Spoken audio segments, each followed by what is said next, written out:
I invite you to stand as you're able to do so and sing our opening hymn, number 1, May Nothing Evil Pass This Door.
I invite Barbara Florio to come forward to light the chalice as we remain standing and join together in the recitation of the covenant.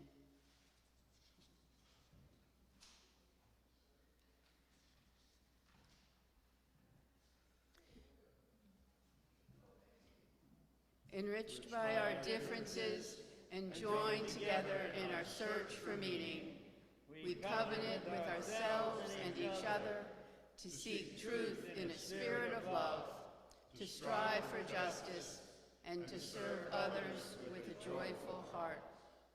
Now is the time to greet your neighbor. The chime will ring when it's time to begin our morning worship.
Oh, you can do it.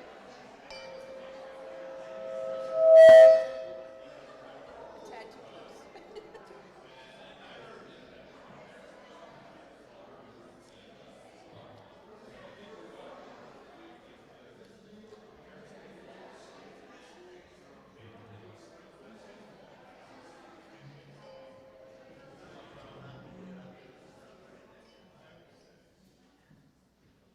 Good morning, everyone, and good morning to those of you on Zoom.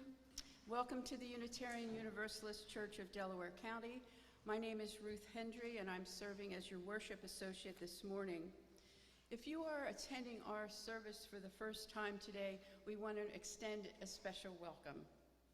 And if you're viewing on Zoom, please remember you can activate closed captioning if that is helpful for you. And if you'd like to talk with others after the service, there will be a virtual coffee hour. Just stay logged in and you will be able to talk to other people who are online. And if you are attending worship in person, please join us in Fellowship Hall across the lobby for a coffee hour after service. And please remain seated and join in singing our centering song now.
The first reading this morning is a poem entitled Welcome Morning by the poet Anne Sexton.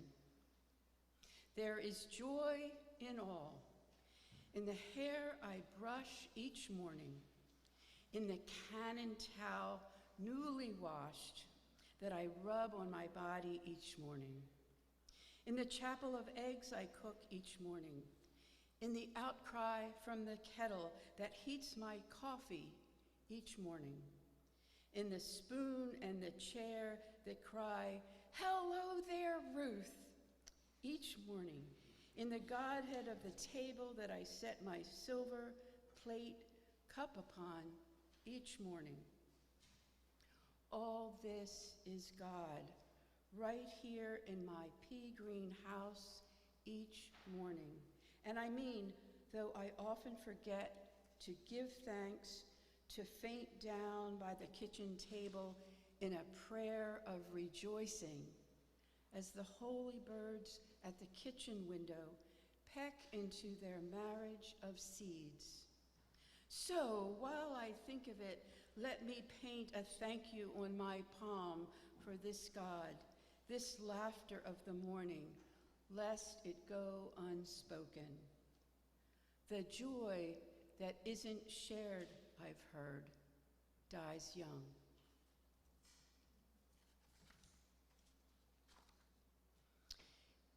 Each Sunday we gather in community carrying whatever emotions we experience. We may be full of joy or sorrow, and we honor those feelings by dropping stones into this bowl of water. So all who drop them are held in love by this community. Please file up the aisle by the window and return down the center aisle. Those online can join us by entering joys or sorrows into the chat. All are welcome.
In a moment, I will drop 3 additional stones.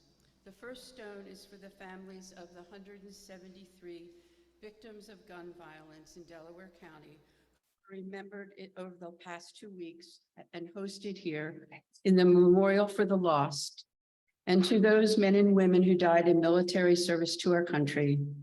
And then a final stone for the joys and sorrows held by those online and for those who were unable to be with us today.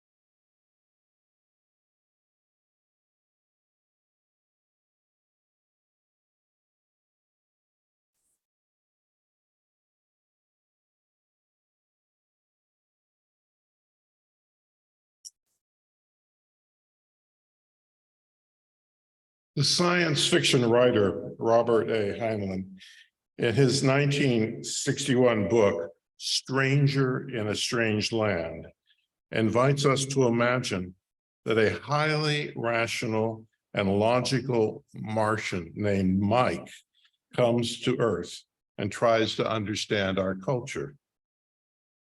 What humans call humor puzzles the Martian. He struggles to understand why we think things are funny. One day, Mike is walking through a zoo with his friend Jill, and they stand in front of a monkey cage.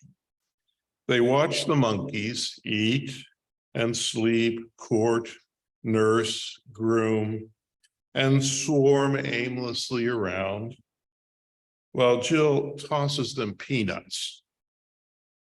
She tosses one peanut to a monkey, but before he can eat it, a large male not only steals the peanut, but gives the monkey a beating. The little fellow did not try to pursue his tormentor. He pounded his knuckles against the floor and chattered in helpless rage. Mike watched all this solemnly. The mistreated monkey rushed across the cage, picked a still smaller monkey, bowling it over and giving it a beating worse than the one he had suffered. The third monkey crawled away, whimpering. The other monkeys paid no attention. Suddenly, Mike, the Martian, threw back his head and laughed, and went on laughing uncontrollably. It was a breakthrough moment in the story because Mike had never laughed before. Well, Jill took Mike home and he became quiet, but he continued to chuckle, laughing aloud, chuckling again while she wiped his eyes. Finally, Jill said, "Mike, what happened?" He said to Jill, "Tell me a joke I've never heard and see if I laugh at the right place." "I will, I'm sure of it. And I will tell you why it's funny. I have found out why people laugh. They laugh because it hurts, because it's the only thing that will make it stop hurting." Jill looked puzzled, and Mike, the rational Martian, tried to explain. He said to Jill, "You understand it so automatically that you do not have to think about it because you grew up with people, but I didn't. I've been like a puppy raised apart from dogs, and I've never learned how to be a dog. So I had to learn. Today, I got my diploma, and I laughed." That poor little monkey. Jill was still puzzled. "Which monkey was funny?" she asked.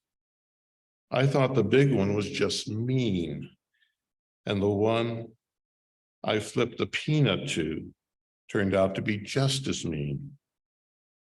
There certainly was not anything funny."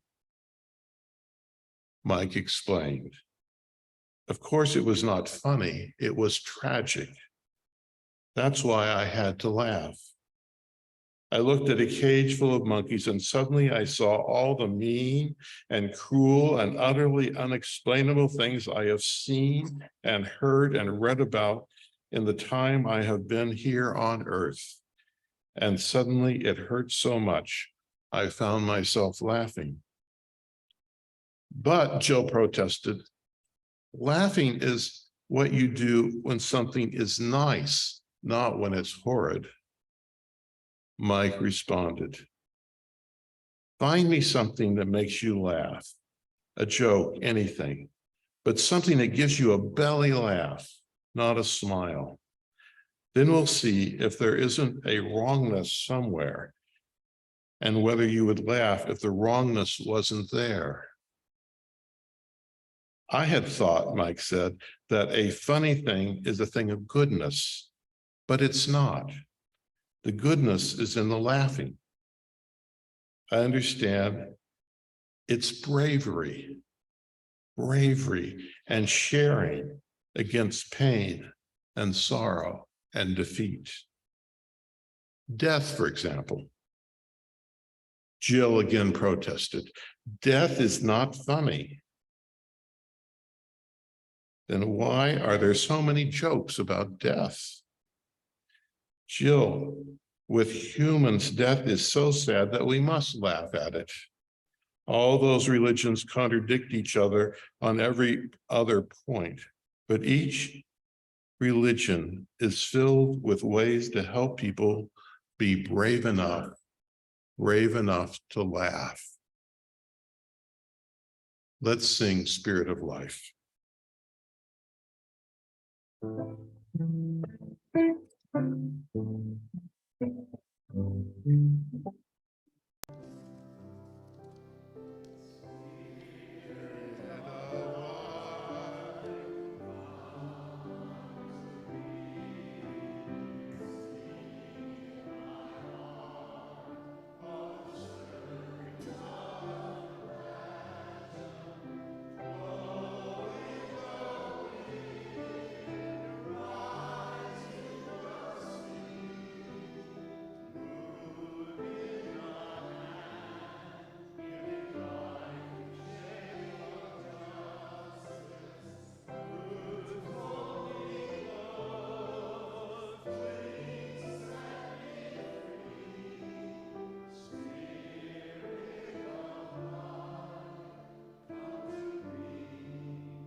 At this time in our service, we ask for your financial support.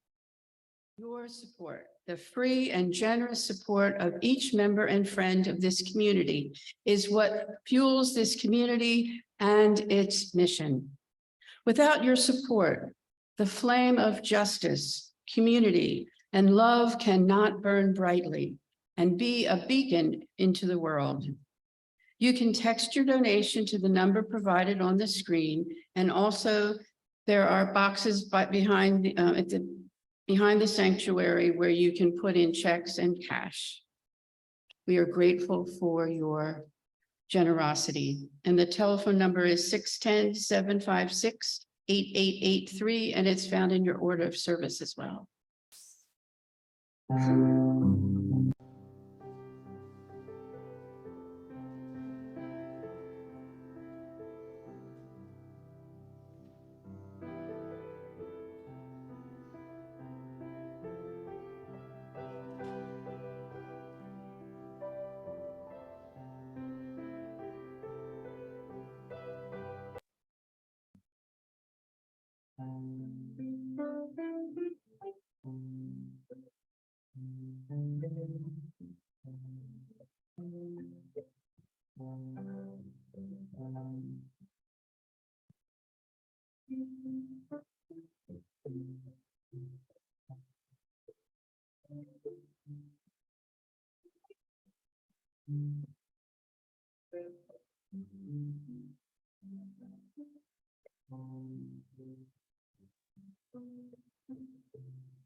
In 2001, a British research group at the University of Hertfordshire set out to discover the world's funniest joke.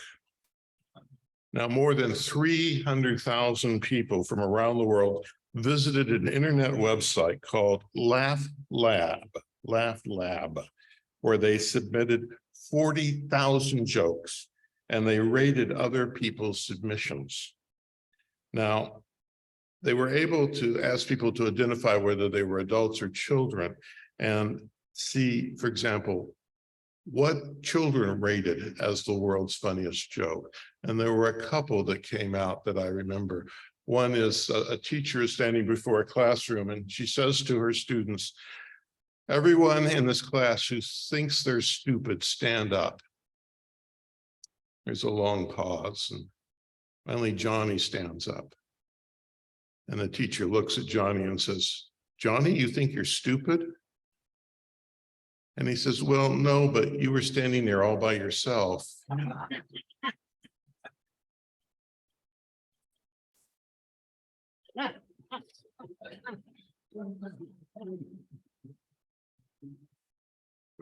Man comes home from work and he looks across the yard at the next house and he sees Billy digging a hole. And he says, "Hey, Billy, what are you digging the hole for?" And Billy says, "Well, my pet bird died." "Oh, I'm sorry. So you're gonna bury it?" "Yeah." It's an awfully big hole, though, to bury a pet bird in." "Well, he's inside your cat."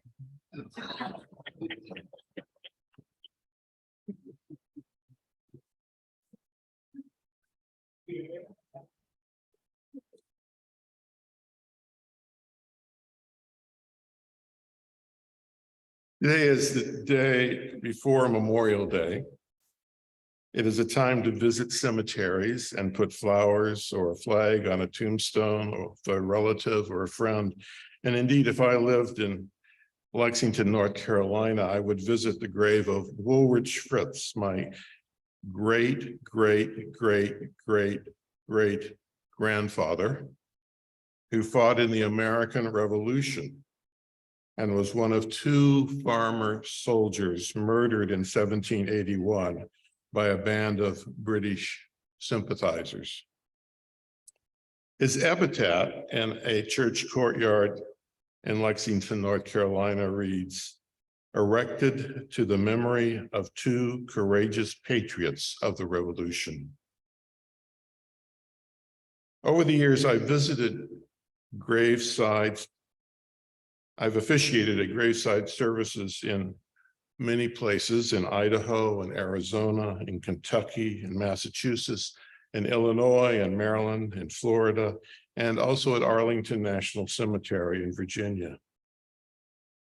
When the ritual of the graveside service is over, I often take a few minutes to walk among the stones and read the inscriptions. And I've discovered that there are whole books that contain collections of epitaphs. Reading them helps me achieve a better understanding of myself. The words have helped me to comprehend who I am, where I have come from, and what I am becoming.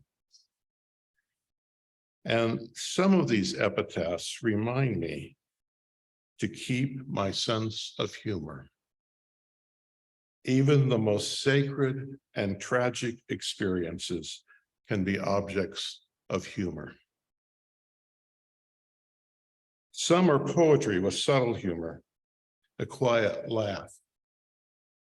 This poem appeared on a stone in Boston.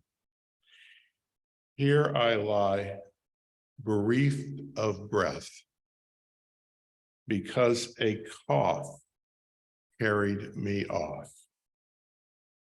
Then a coffin they carried me in off.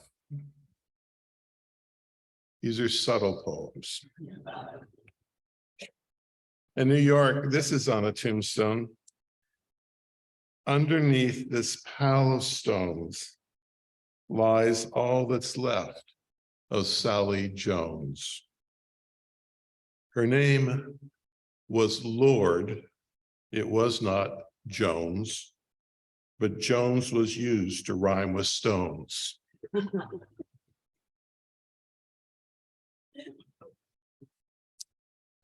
And this one, here lies Joyce. She had rather not, but has no choice.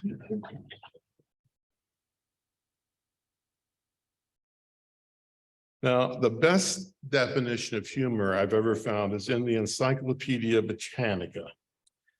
It's an excellent essay. The writer said, there is a bewildering variety of moods involved in different forms of humor. But whatever the mixture, it must contain one basic and indispensable ingredient. An impulse, however faint, of aggression, apprehension, or even malice. Sometimes the aggressiveness in humor is obvious, as in children's practical jokes or in the pratfalls of adults. At other times, the aggression may be more subtle, as when a pun suddenly makes an earnest conversation appear ridiculous. The elements of aggression and apprehension are so universally common in humor that some writers have theorized that its function is to discharge these emotions of aggression in a socially acceptable manner. In a Vermont graveyard are these words: she lived with her husband for 50 years and died in confident hope of a better life.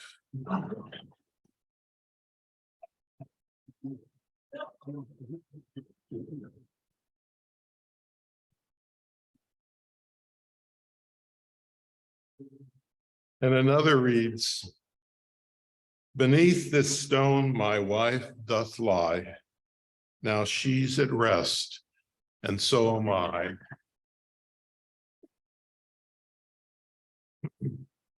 But sometimes the wife gets the last word. A widow left this epitaph at her husband's grave. Sacred to the memory of my husband, John Barnes, who died January 3rd, 1803. His commonly young widow, age 23, has many qualifications of a good wife and yearns to be comforted.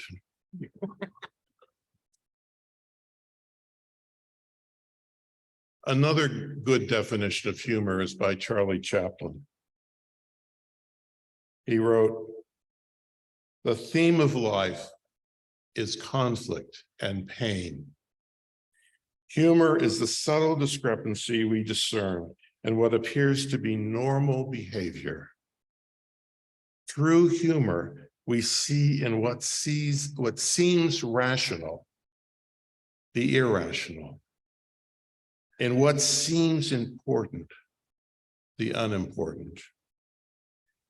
Humor heightens our sense of survival and preserves our sanity. We must laugh in the face of our helplessness or go insane." In a Burlington, Massachusetts courtyard are these words: "Here lies the body of Mary Ann Lauder.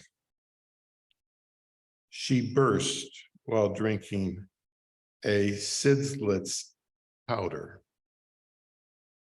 called from this world to her heavenly rest.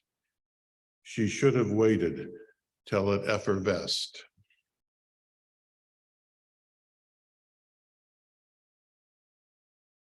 The grave in Girard, Pennsylvania reads, "Ellen Shannon, who was fatally burned March 21st, 1870, by the explosion of a lamp filled with R.E. Danforth's non-explosive burning fluid."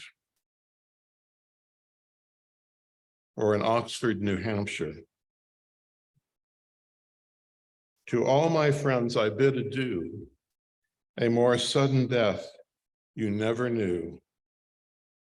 As I was leading the old mare to drink, she kicked me and killed me quicker than a wink."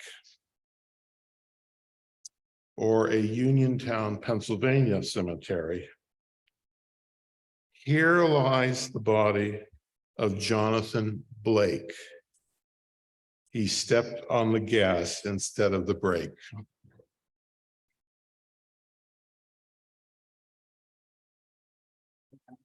Or a marker in Vermont, "Here lies the body of our Anna, done to death by a banana. It wasn't the fruit that laid her low, but the skin of the thing that made her go."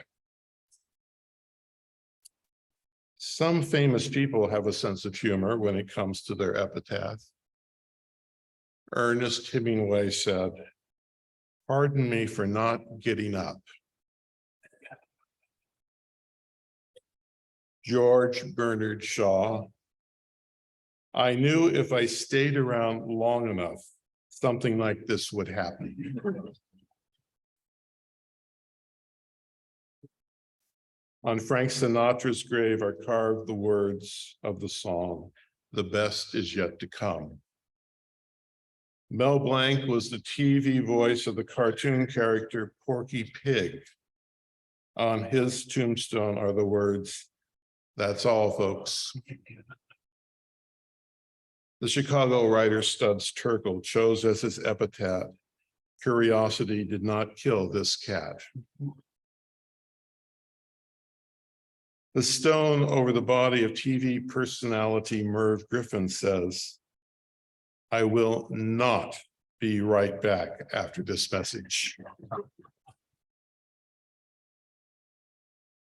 And Dorothy Parker's ashes rest beneath the pines of the NAACP headquarters in Baltimore. On a marker appears the epitaph she suggested. 3 words she chose were, "Excuse my dust." Now, many inscriptions are a play on words. In 1974, a man in West Virginia asked his family to cremate his remains after his death, and he left instructions that his epitaph should say, "I made an ash of myself." Or consider a marker in a New Mexico cemetery. "Here lies Johnny Yeast. Pardon me for not rising." A cemetery in Hartscombe, England, are these words, On the 22nd of June, Jonathan Fiddle went out of tune. These words are on the grave marker of a businessman in Covington, Virginia. I made a lot of deals in my lifetime, but I sure went in the hole on this one. If a coal miner's epitaph is gone underground for good, a dentist's epitaph is filling his last cavity, and a gardener's epitaph is transplanted. What's the appropriate epitaph for a Unitarian Universalist minister? Perhaps it should say on my headstone, gone in search of a discussion about heaven.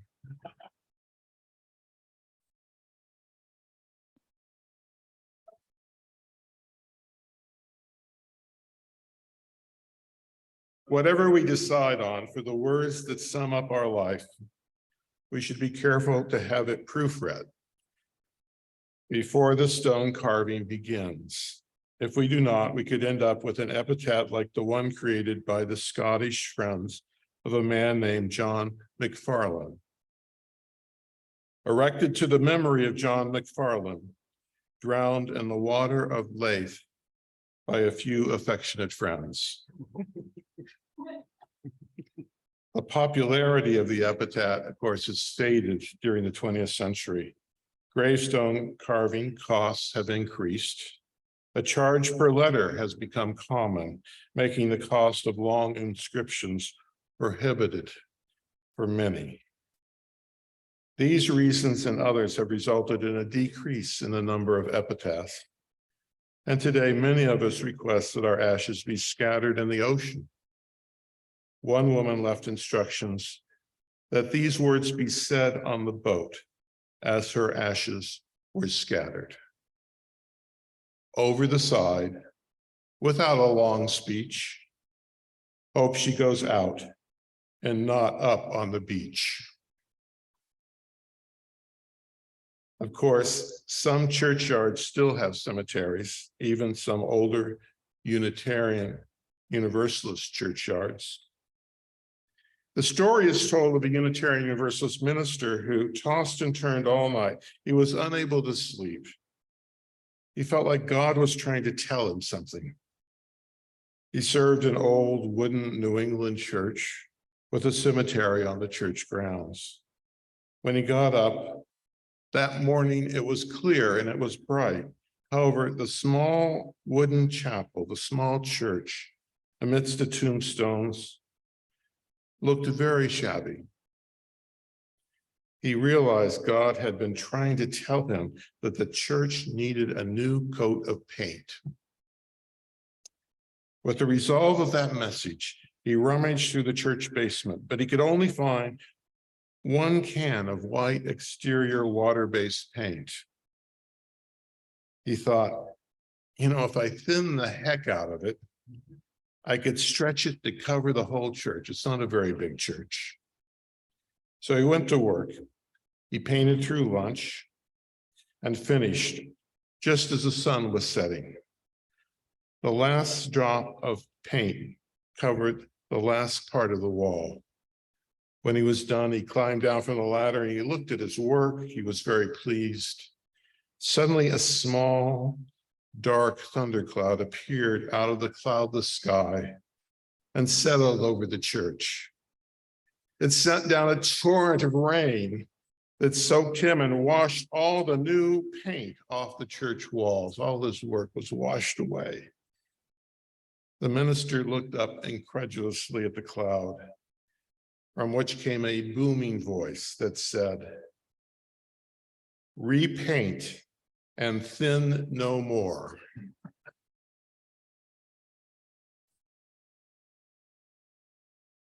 Let's sing our closing hymn. Just as long as I have breath.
As Ruth extinguishes our chalice, I invite you to join with me in our closing benediction. For those who come here seeking God, may God go with you. For those who come embracing life, may life return your affection. And for those who come to seek a path, may a way be found and the courage to take it step by step. Blessed be. Amen. Please join me in the coffee hour area.